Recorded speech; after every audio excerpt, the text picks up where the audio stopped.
everybody. Welcome to today's webinar. We are super excited to have an incredible group of panelists and two really wonderful, remarkable moderators today. I think it's going to be a great conversation. Before we get started, I just wanted to give a quick announcement. So for those I don't know, my name is Molly Coleman. I'm the National Organizing Director for the People's Parity Project, which is the group that has taken over today's webinar. So we are, as many of you will have seen, we recently launched a summer institute, the Systemic Justice Project and Justice Catalyst, that will be working to address many of the issues that we'll be talking about on today's webinar. The Institute will place law student fellows, will hire full-time law student fellows to be doing COVID-19 rapid response work for the duration of the summer. So if you are a law student on this call looking for summer employment, check out the website that I will send in the chat. It's peoplesparity.org/summerinstitute. There are opportunities to secure funding if you are not eligible for funding from your school. If you are eligible for public interest funding from your school, we should qualify as a nonprofit organization doing public interest legal work. But really, the Institute is an opportunity to connect organizations that have incredible need in this time of crisis with law students who are eager to do work to end economic inequities, to confront the fact that we are continuing to lock up a significant percentage of our population, even though we know that that is detrimental to health at all times, and especially in the time of the pandemic. We're working to make sure that if we have to vote by mail in November, that that is secure and that people who are opposed to voting aren't able to stop that process. So we'll be doing a ton of incredible work. We are looking for students who are interested in doing this work all summer. We're looking to connect with organizations who have projects for law students. So we'll hear about some of those projects today from Sandeep and from Alyssa.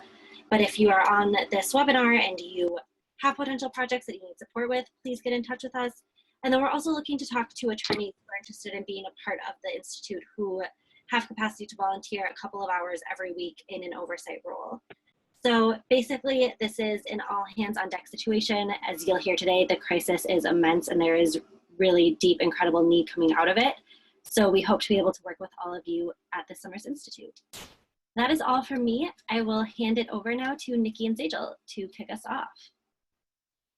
Hi, welcome everyone. It's really great to be here with all of you. Thank you, Molly and Jacob, for organizing this. My name is Sejal Singh, and I'm the National Policy Director of the People's Parity Project, which is a new campaign of law students organizing to end corporate legal power in courtrooms and legislatures and beyond.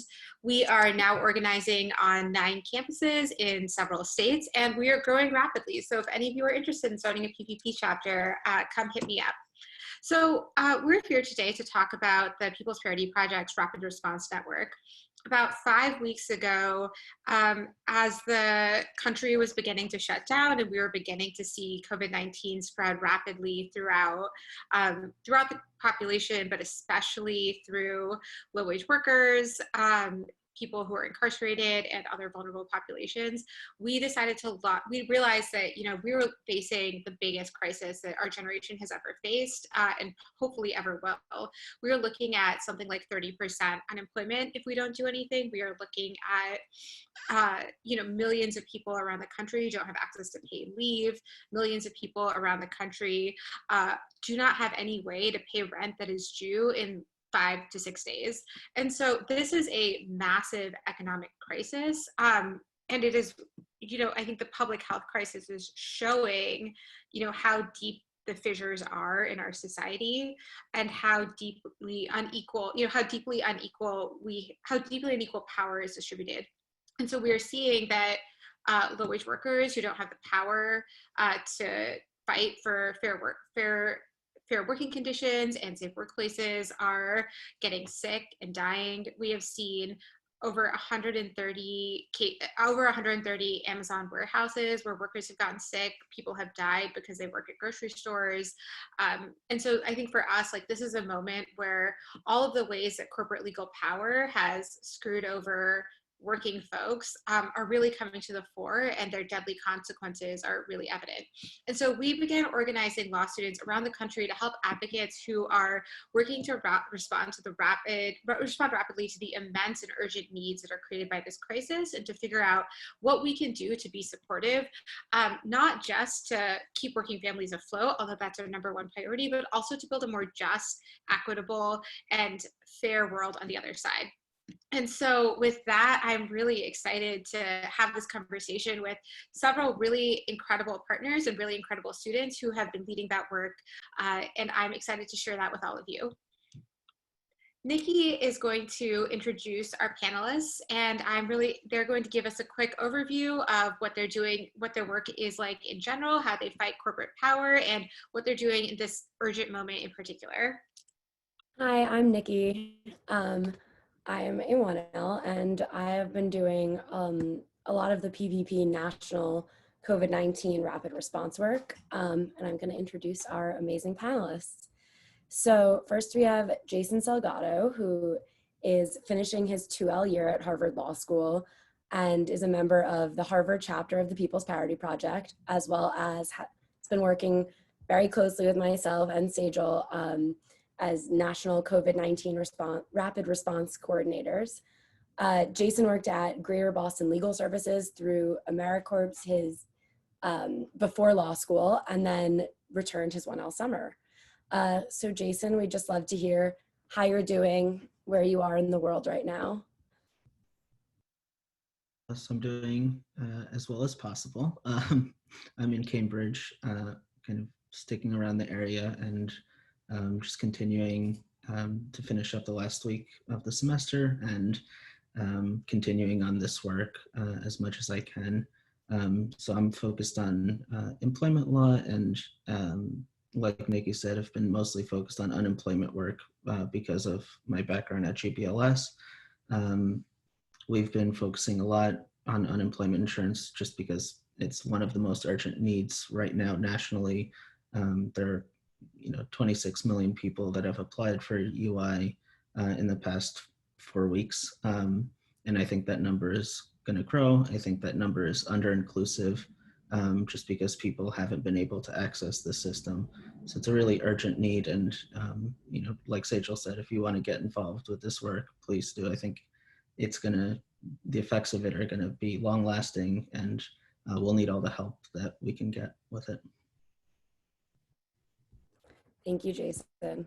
So next we have Alyssa Peterson. Alyssa is a Liman Fellow at the Center for Popular Democracy, where she works to combat forced arbitration and enforce workplace protections. Before CPD, Alyssa went to Yale Law School and also served as a policy advocacy organizer for the organization Know Your Nine.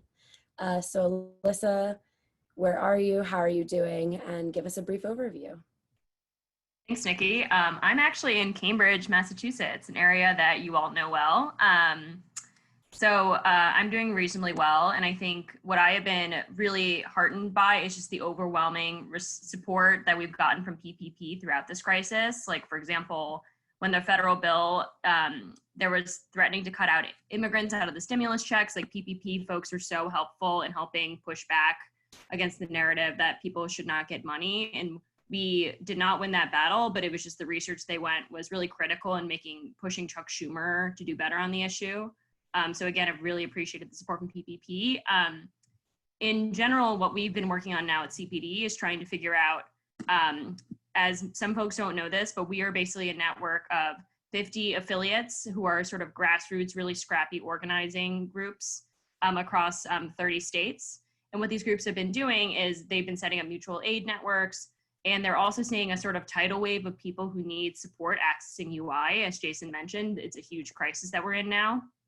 So what we've been doing, and I'm happy to talk about this more later, is working with law students to try to set up services for people to get access to UI, but in a way that provides them with political education, so we know who is directly responsible for the austerity and the failure to conduct mass testing that has led to this crisis. Thanks, Alyssa. So next we have Sandeep Vaheesan.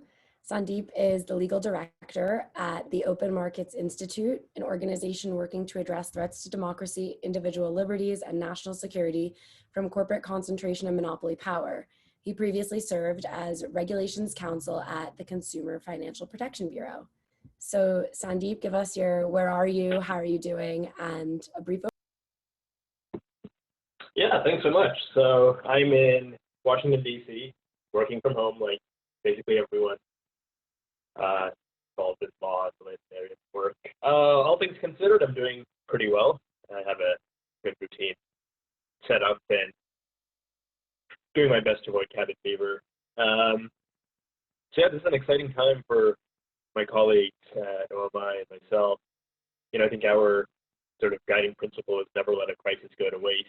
So the last crisis, unfortunately, didn't result in systemic change, certainly not the systemic change we wanted.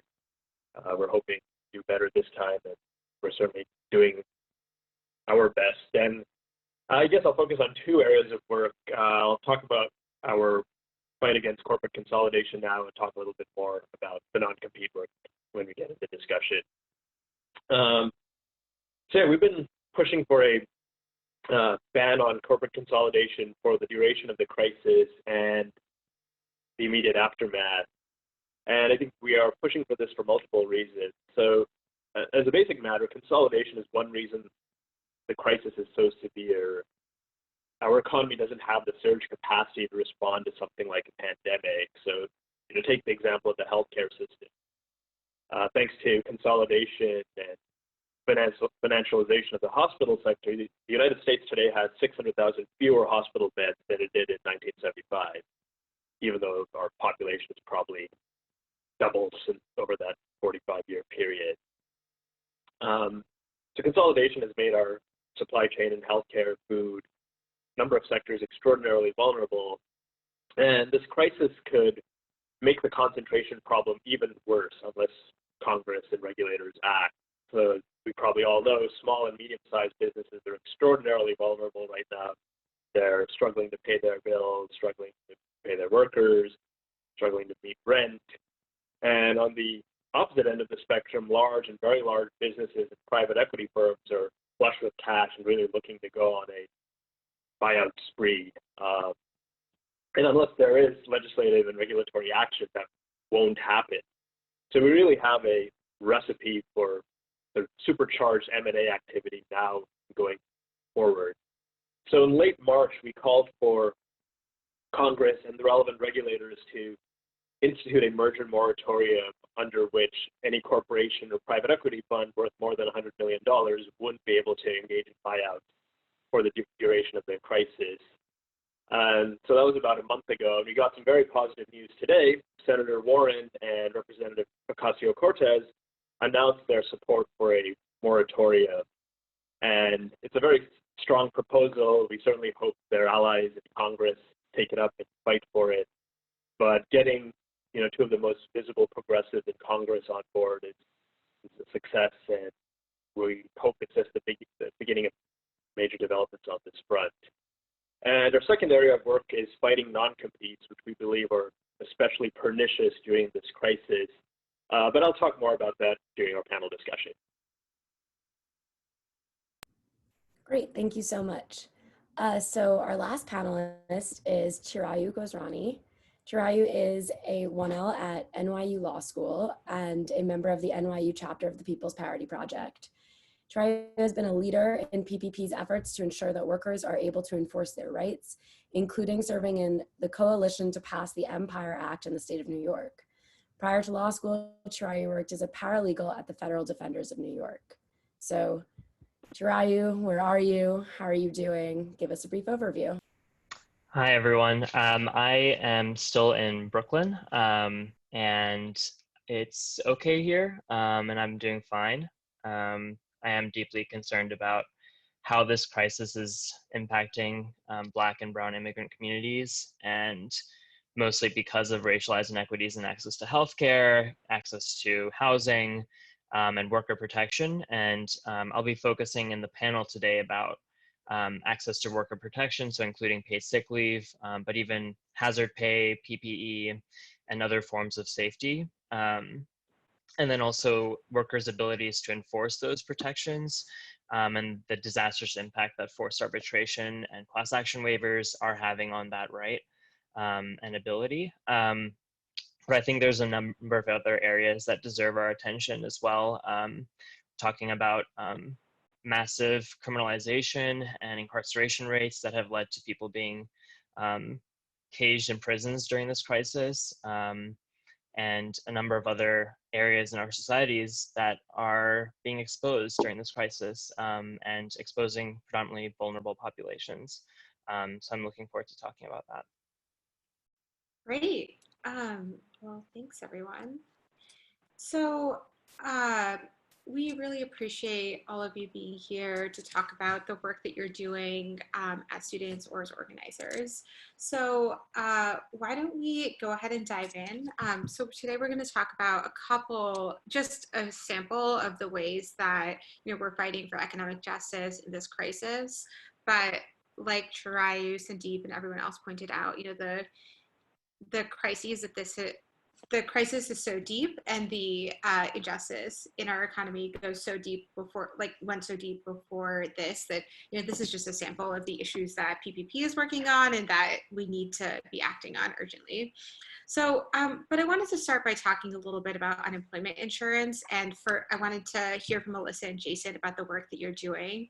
In the last 5 weeks, more than 26 million people have applied for unemployment insurance, and the Fed estimates that we may see unemployment rise as high as 32% during this pandemic, significantly higher than it was even at the peak of the Great Depression. So Alyssa and Jason, could you share a quick introduction to unemployment insurance, how the system works, and what isn't working? Jason, do you want me to start or do you want to start? Yeah, go for it. Okay. So I think, so CPD, again, our affiliates, our member base is primarily working class Latinx immigrants and Black workers.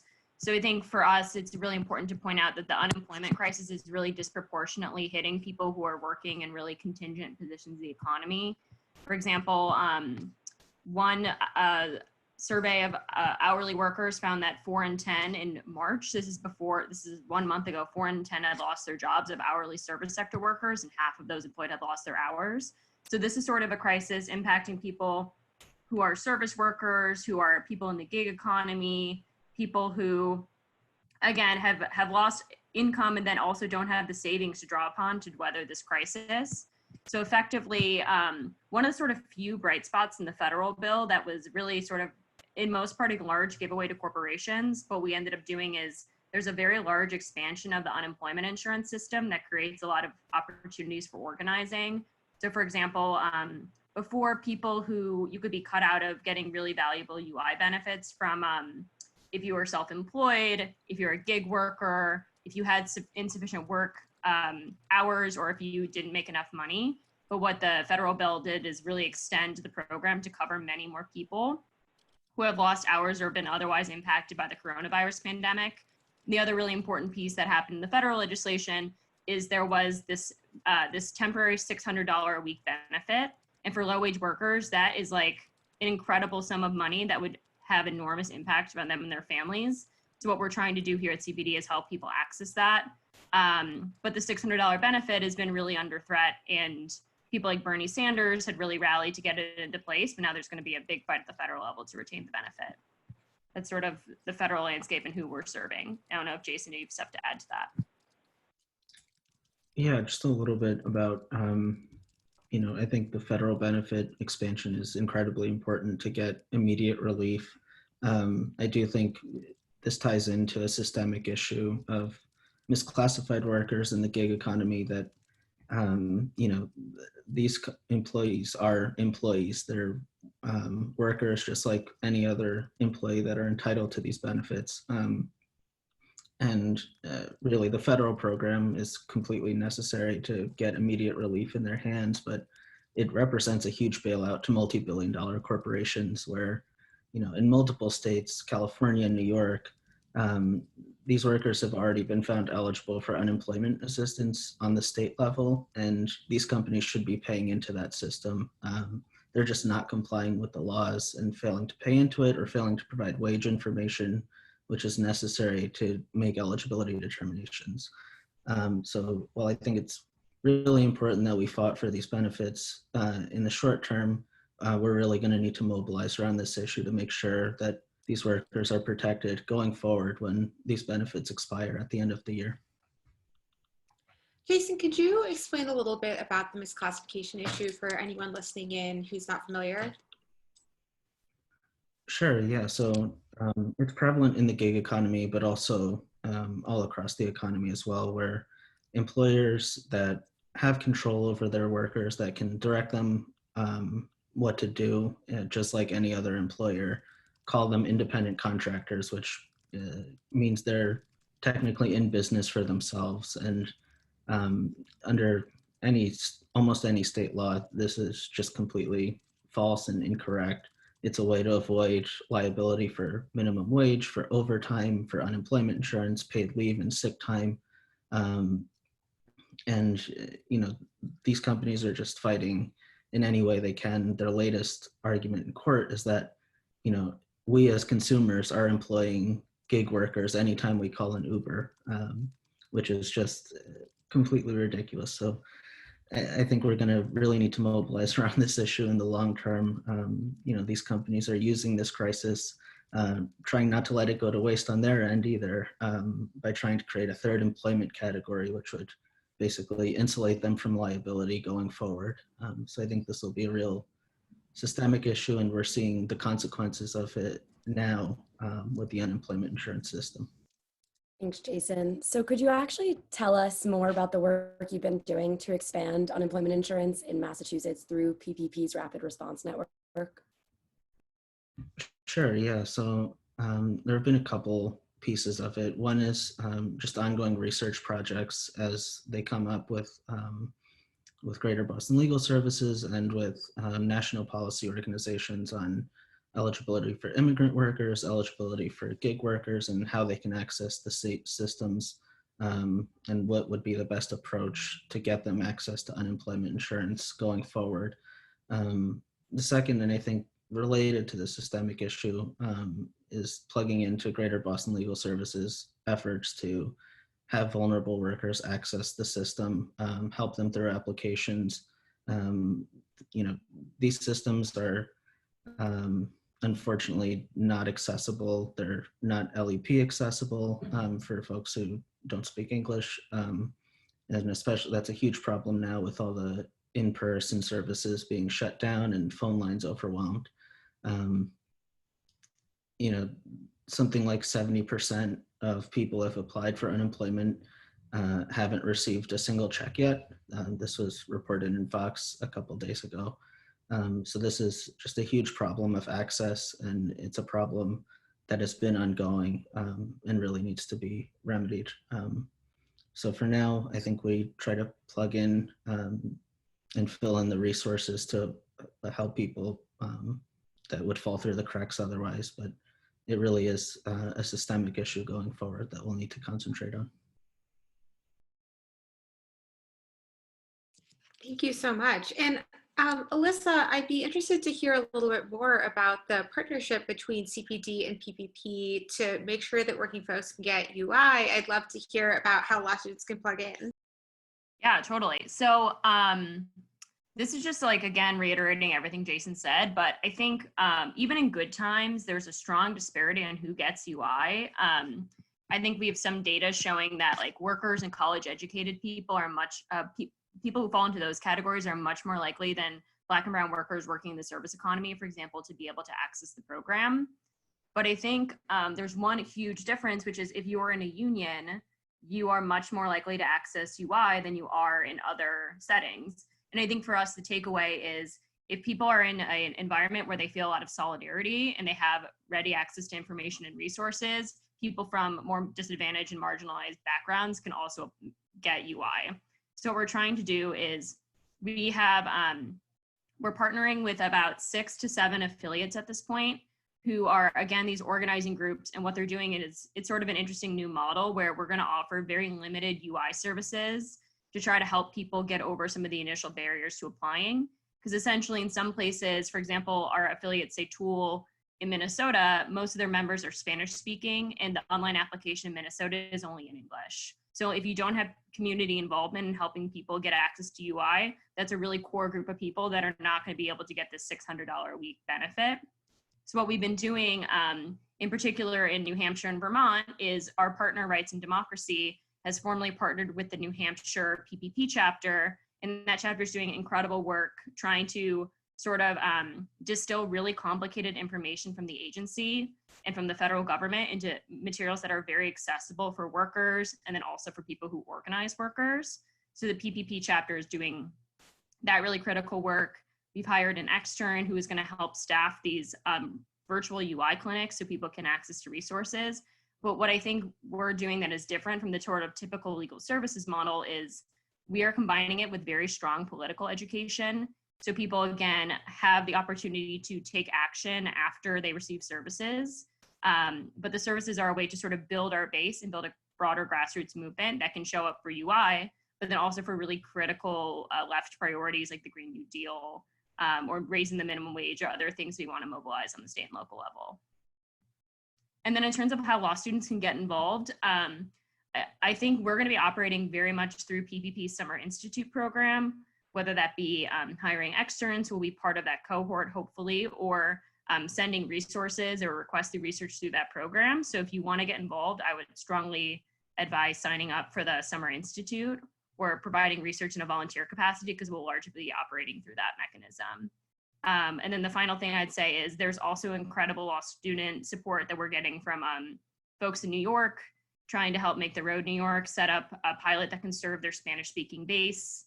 And then also we've done a really important work in Minnesota, and thank you to Molly for doing this, doing outreach to students who want to help support UI. And so far there've been like 60 law students in Minnesota who have signed on to help support this work. So we're just trying to find ways to channel a lot of this energy in a way that supports grassroots organizing. Thanks so much, Alyssa.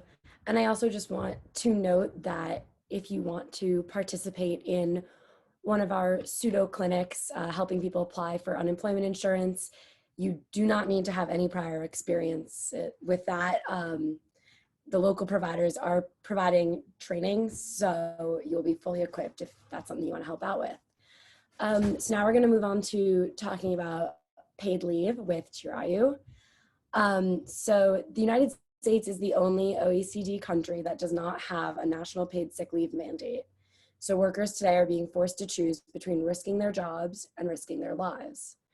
Chiraayu, could you tell us about the fight for federal paid leave during the pandemic? So what's covered, what's missing from federal law, and how has the fight for paid leave changed since the pandemic? Sure. So I think the crisis has really highlighted how glaring that lack of worker protection is, and how unique the US is in not being able to have that infrastructure in place already prior to this crisis taking place. And it shows also the deficiencies in what the federal government has already passed in the Families First Act. Nearly 54% of workers are not covered because there's already a huge loophole for employers with more than 500 employees. And the idea there was that, this sort of lie around companies would voluntarily sort of provide more generous leave options to their employees. And the reality is that this has mostly hurt low-wage workers, and companies like Amazon were initially offering poor paid leave policies, offering only unpaid leave unless workers had positive diagnoses, which were hard to come by, which basically meant that workers were being forced to work while sick and go unpaid. That was the alternative. And so the New York State AG, Letitia James, has already asked the NLRB to investigate whether Amazon has been violating OSHA and New York State whistleblower protections. And I'll include the link to that below. And there's been a lot of news around Amazon's sort of gross violations of worker safety, retaliation against workers who are trying to organize around safety in their workplaces. And it's been very well documented. So I'll include the links in the chat. And then there's also a link that I'll include around which companies are still not offering paid leave. But sort of that's one of the bigger loopholes in the federal measures. But there have also been a number of others that have been sort of inserted by the Trump administration and specifically by the Department of Labor in terms of how they issued their final interpretive rulemaking. So the four that I want to highlight and sort of highlight their impact on workers. The first is that the statute makes sort of a non-statutory work availability requirement. So it denies emergency leave for workers workers whose employers do not have any work for them.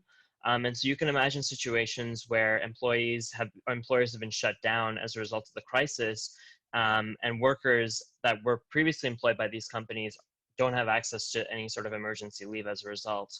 The second is the DOL's definition of healthcare provider and first responders.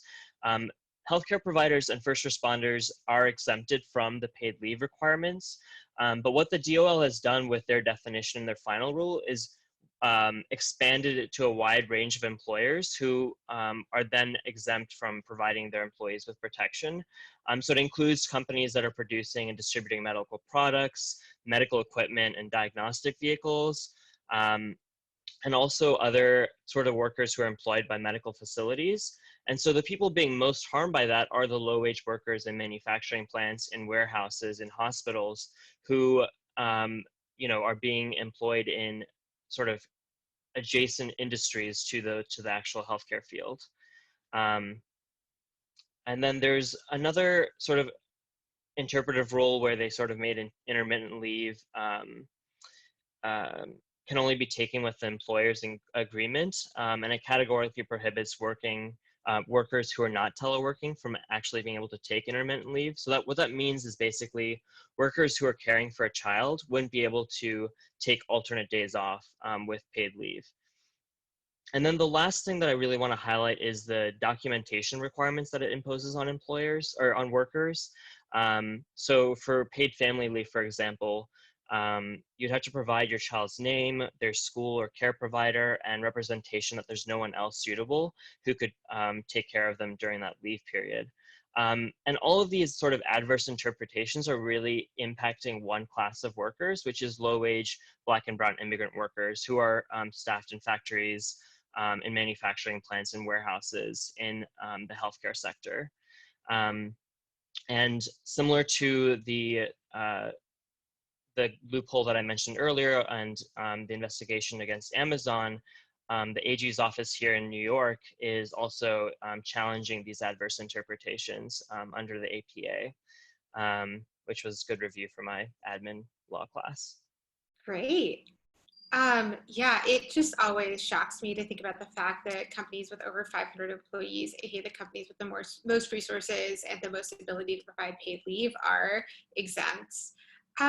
Chiraayu, can you tell us a little bit more about your work with the Paid Leave for All Coalition? How are students helping advocates fight for real paid leave? Sure. So the Paid Leave for All campaign has been mobilizing a lot of legal service organizations that have access to communities that traditionally don't have access to legal information, and ensuring that people across the board have access to up-to-date information. So a lot of my work and the work of other folks with working with the rapid response team was creating Know Your Rights materials, distilling federal registers and DOL guidances on the paid leave measures, and ensuring that workers and advocates have access to relevant information that's can be used to give immediate advice for people who have just very basic questions about what the provisions mean for them and their particular situation. And I think what makes this really challenging is that the crisis is impacting people in very different ways. And so it's difficult often to sort of distill a complex federal measure that doesn't quite cover a lot of people, and providing accurate information about who isn't covered. So a lot of our work focused on sort of creating Know Your Rights materials, creating a fact sheet for state departments of labor, ensuring that they have guidance for their employers and employees that fall under their guidance. That's really helpful. Thank you. Sandeep, I'd love to hear a little bit more about your work on non-competes. Could you give us a brief overview of how non-compete agreements affect workers and how they'll affect people during the pandemic? Sure. So I guess I'll start by saying non-compete clauses are literally everywhere in the economy, virtually every occupation and virtually every level of income. The only real exception is law. Lawyers have been savvy and smart enough to protect ourselves from these coercive contracts. But leaving us aside, yeah, they're everywhere. And a survey by the Economic Policy Institute that was published in December found that about as many as 60 million workers are bound by non-competes at present, which amounts to about half the American workforce. And so what non-competes do is they restrict where a person can work after he or she leaves her current job. So for instance, if you're a home health aide bound by a non-compete clause, this contract may say for 18 months after leaving current employer, you cannot work as a home health aide anywhere else in your city, community, broader metropolitan area. And so the practical effect of non-compete clauses are to tell workers, like, once you leave, you can either move, uproot your family, cut your social ties, and move, find work elsewhere, find work in another field, or accept extended unemployment, basically for the duration of your non-compete clause. And all three options, to varying degrees, are very unappealing and implausible. Most people don't have the luxury of taking off 18 months to wait out a non-compete clause. And so the practical effect is non-competes sort of bind workers in place, prevent workers from leaving for a better job or starting a business. And non-competes inflict harm even when they're not enforced in court. Employers rarely actually take a worker to court and say, you're bound by a non-compete, you shall not work for our rival. They tend to sort of have more comprehensive chilling effects. Workers tend to comply with them as a matter of course, and survey evidence has found that few workers question the legality or enforceability of their non-compete, let alone consult a lawyer about them. So even apart from enforceability, non-competes have a real deterrent effect on worker mobility. And we really need to understand these contracts as a tool of worker control. The justifications for them are really quite specious. Employers talk about trade secrets, other valuable intangibles. For one thing, they have an entire body of law called trade secret law to protect these intangibles. And to the extent they're worried about workers leaving, they have a simple way of retaining them: pay them more, offer promotions, treat them with fairness and dignity on the job. Non-competes are hardly the only way of ensuring worker loyalty and commitment. And so what are some of the tangible harms from non-competes? There's been a raft of empirical research in the past few years showing that non-competes lead to lower wages, reduced wage growth, depressed formation of new businesses. There's been also abundant anecdotal evidence showing that workers bound by non-competes are often trapped in abusive, discriminatory, otherwise toxic work environments. So there's also an important gender and racial discrimination angle to non-competes. So even before the crisis, I think it was clear that these are pernicious contracts and they should be outlawed by legislation or regulation. And I think the crisis has only sort of made their harms even more salient. And I think there are two groups that are likely to be harmed most severely. The first is frontline workers, doctors, nurses, other health providers, as well as people working in food distribution and food production. So, even under the best of circumstances, it's very hard to speak up on the job. People fear retaliation, including and up to termination. And this is especially true for, workers who are not in a union. At present, amounts to about 90% of the U.S. workforce. Non-competes only raise the consequences from speaking out on the job. So if you're bound by a non-compete, you may not only lose your job, but be subject to extended unemployment thanks to your non-compete clause. So it raises the cost of speaking up about negligence by your boss, recklessness, and I think these are all risks that are especially salient right now when the health and food system is under great stress. I think the second group that will be severely affected are the nearly 30 million workers who've been laid off since the start of this crisis. as the most acute phase of the crisis ends, people will start looking for work again, and I think for millions of them, a non-compete will be sort of hanging over them as they look for work. People may be afraid of litigation from their old employer. They may be hit with cease and desist letters saying, think twice before applying for a new job. Don't forget about your non-compete clause. And I think on top of that, employers will have the sort of privilege of being extraordinarily selective in who they consider and hire. And the existence of a non-compete clause will be a quick way for them to screen employees. And even before the crisis, we had heard stories about employers sort of asking candidates, are you subject to a non-compete clause, and using that as a way of filtering applications that they receive. So this crisis has only made non-competes more salient and highlighted how we need a legislative or regulatory ban on them. Great. I see a question in the chat about whether any states have model legislation on non-compete clauses. Do you have an answer to that?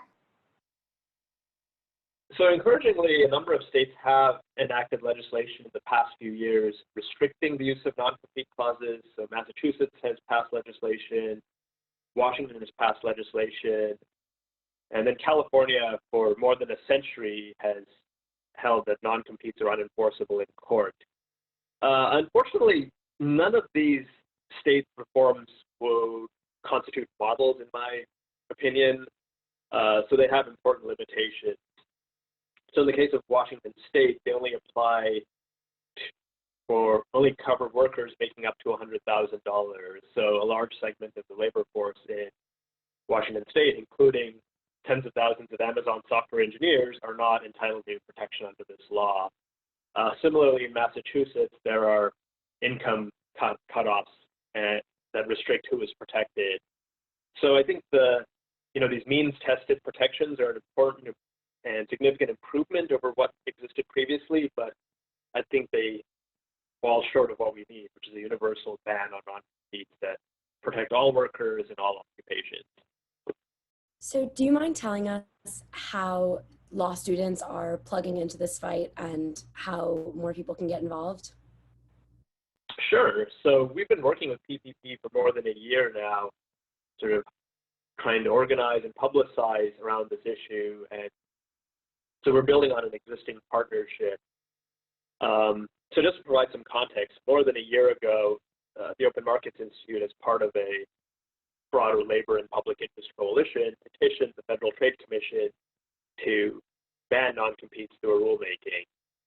And, we viewed this project as, an important intellectual exercise as well as an important coalition building project. And, realistically, we didn't think the Trump FTC was going to, take us up on our call, but we thought that this could be a day one initiative for a Democratic administration, almost certainly under a President Sanders or President Warren, and possibly even under a President Biden. So we were kind of operating under this framework of let's help shape the agenda for the next administration.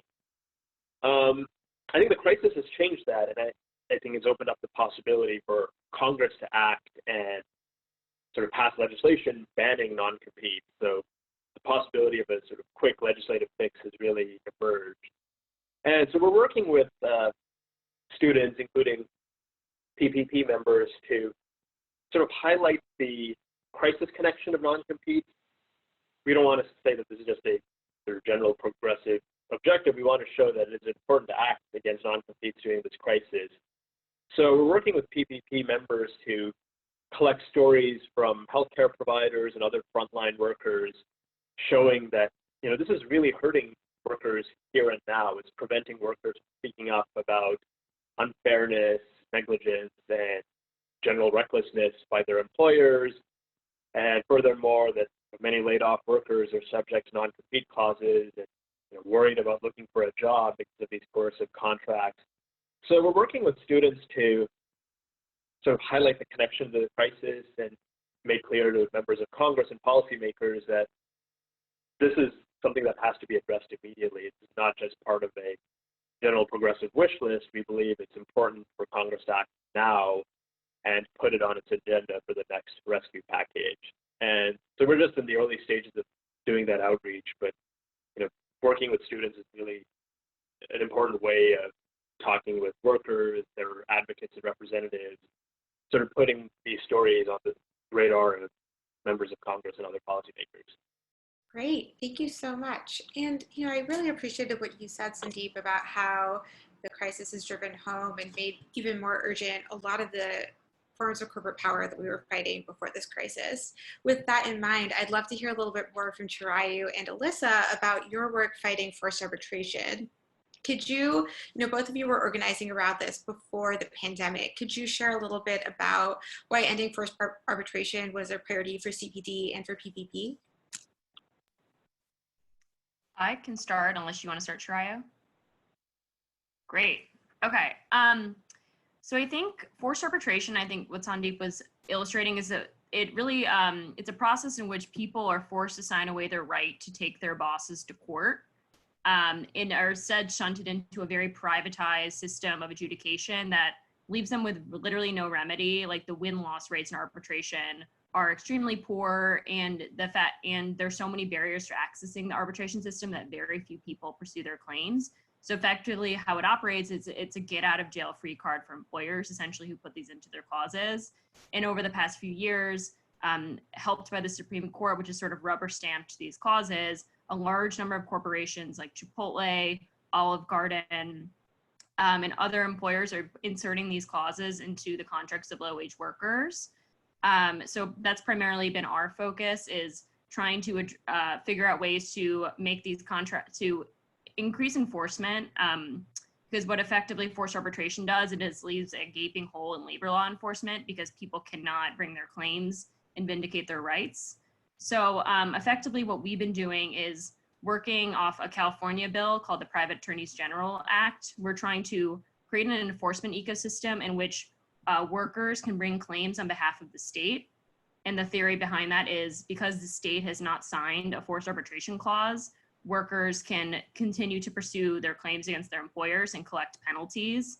And what those penalties do is, first, they deter corporations from engaging in massive wage theft, because with forced arbitration, it's otherwise profitable for them to do that because they know there won't be any enforcement. And then some of the penalties go back to community organizations, which will again spur organizing and more know your rights and enforcement of the law. So for us, it's about using this infrastructure in order to build up sort of long-standing community enforcement power, and deputizing the state's power to enforce law into the hands of workers and their advocates to fight sort of corporate malfeasance that is defended using forced arbitration. That was a super comprehensive explanation. Thank you, Alyssa. Chiraayu, do you want to add anything more about the work that the NYU PPP chapter was doing and how the pandemic has illustrated to you the importance of ending forced arbitration? Yeah, sure. I think it's important to highlight first that, as Alyssa mentioned, it is it's pervasively used in our workplace. And I think in particular against low-wage restaurant workers. But I think just in general, this problem's affecting like 56% of private sector employees, including 64% who are earning less than $13 an hour, 59% of who are Black workers, and 58% who are women workers. So you really see a disproportionate impact in who this is actually affecting. And that's sort of where PPP really is coming at this problem, but also in a second way, in the sense that a lot of us are entering a legal field in which we ourselves will be subject to forced arbitration clauses, and maybe responsible for drafting and being responsible for such provisions. So trying to really weaponize the legal field against the use of these practices. And this has just taken to heightened importance during this pandemic when we're thinking about who's most impacted by the crisis itself and who ultimately will be disadvantaged by sort of worker injustices. So this is as much a fight about ensuring that workers have rights to paid leave during the pandemic as it is to ensuring that workers have protection of the justice system enforcing those new rights as well. So I mentioned earlier that the Families First Act has a glaring loophole, the 500 plus employers loophole, but there's actually a second one. Like, the legislation does guarantee private rights of action, And so employers can be held liable for double the compensation if they're failing to provide emergency leave. And then they can also be, if they're found to have retaliated against employees, they are also subject to hefty penalties. But the problem is that these forced arbitration clauses, and what Sandeep mentioned earlier with the class action waivers or collective action waivers, 98% of workers are going to abandon those claims. So when we're talking about sort of the impact of this crisis, we can look not just at who's being protected by new legislation, but how are people actually able to take those, enforce their rights in court. So there's two ways in which workers are being disadvantaged. And I think one of our colleagues on the coalition, who is a Skadden Fellow at NELP, Hugh Barron, he wrote a very good op-ed about sort of this other glaring loophole in the federal legislation. And I think just another thing to highlight, beyond the immediate impact or immediate future of securing paid leave while the country is under lockdown, there's also a greater concern in the fight against forced arbitration that when the economy does open back up and workers are rehired, they might be forced to sign employment contracts with arbitration clauses or collective action waivers where none existed before. So we might see a rise in these pervasive contracts, coercive contracts, which is why we need national measures like the Forced Arbitration and Justice Repeal Act, the FAIR Act. And sort of that's where this fight looks like it's headed. Yeah, thanks everyone. This was all incredibly helpful, and it's been really exciting to hear all about the work that you're doing, the work that you're doing in partnership, and ways that law students can engage in this and try to mitigate harm and be part of fighting for a better systemic future.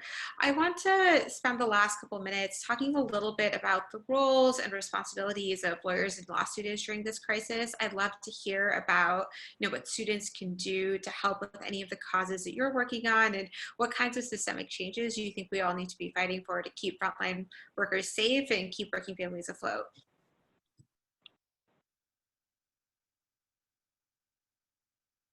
So anyone can start. Sure, I'm happy to start. I think, so my role is primarily working with non-lawyers who are doing the organizing work on the ground. So I think, and for the students who will be participating in that work, I think the most important thing is just to be really flexible about what you are needed to do, because essentially, like for example, our affiliate 1PA had a bunch of workers who were striking at a grocery store and they needed me to write a press release, and I just did that. And I just think what being a lawyer in this time means just showing up for organizers, showing up for if they're striking workers at a warehouse and they need specific things from you, just putting your ego aside and just delivering them what they can have quickly. And then I think the other thing is when we're doing policy work, trying to think through what are the ways in which we can lend our legal expertise to facilitate organizing and to facilitate base building. And that's about making materials really accessible. It's about following the leads of organizers on what they need from you and when, and in what format. So I think just sort of taking a back seat to the people doing the grassroots work is how I'm trying to fill this position. But again, I'm only 1 year out from law school, so I'm still learning what it's like to be a lawyer in this profession.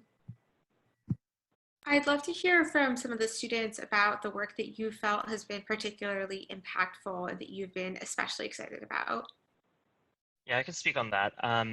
Just to echo what Alyssa has already said, that I think this crisis has really highlighted the need for movement lawyering. And I know that can be sort of a concept that's not well defined, but I think really a time to be a non-lawyer in some ways and sort of be responsive to what communities need most right now. And I think that that's what lends PPP's rapid response structure some credit, is that it's really directed by legal organizations or by community partners that are doing the organizing work and responding directly to community needs. And lawyers are taking back seats and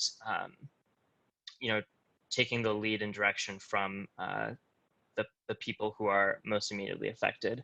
And I think in that light, I have been most excited by the work I've been doing with the coalition, with Empire Act. I think it's given me a lot of perspective on how I want to be a lawyer and how I want to engage with this profession. And I think that this crisis is an important time for to sort of reconsider what that role is. Thanks, everyone. So with that in mind, I know we're running up at the end of our time. So I wanted to take another second to plug the Summer Institute. Like Molly said, we are looking for a wide range of people who can help in a wide range of ways. We're looking for people who are looking to work part-time or full-time because their summer jobs have been cut. We're looking for volunteers who can help out part-time. We're looking for volunteer supervising attorneys who can help students do this urgently needed work just for a couple hours a week. And so if you're able to help, we want your help, and we're willing to work with you to figure out how you can help in the way that is the most effective for you and meets whatever needs you have around your time in the crisis. So we really would encourage everyone to get involved. You too could be on a webinar like this talking about how you're helping folks get paid leave and unemployment insurance. So please join up, and if you have any questions, feel free to email any of us and we'd be happy to chat. All right, could we just give a round of applause and thanks to everyone who presented? I guess applause is hard over Zoom, but we really appreciate all of the work that you're doing and the time that you took to share it. And thank you everyone for attending.